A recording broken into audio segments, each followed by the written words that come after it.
Erick Thohir, Menteri Badan Usaha milik negara saat ini resmi terpilih sebagai Ketua Umum PSSI yang baru dalam sidang Kongres luar biasa KLB yang digelar kemarin di Jakarta.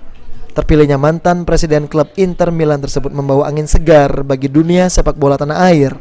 Salah satu pentolan supporter klub Sriwijaya FC mengungkapkan jika dirinya berharap agar Erick Thohir membawa kemajuan dunia sepak bola tanah air supaya lebih baik. Selain itu, menurut supporter agar Erick dapat memutar kembali kompetisi Liga 2 yang kini diikuti oleh klub Sriwijaya FC.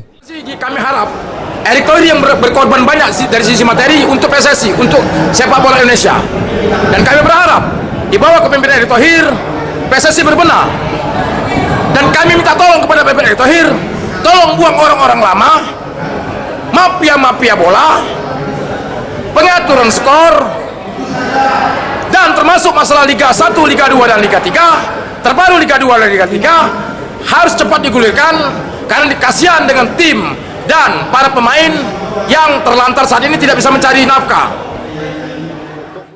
Seperti diketahui, Erick Thohir memiliki pengalaman dalam dunia sepak bola karena pernah memimpin klub di luar maupun dalam negeri. Firman Hidayat, PAL TV.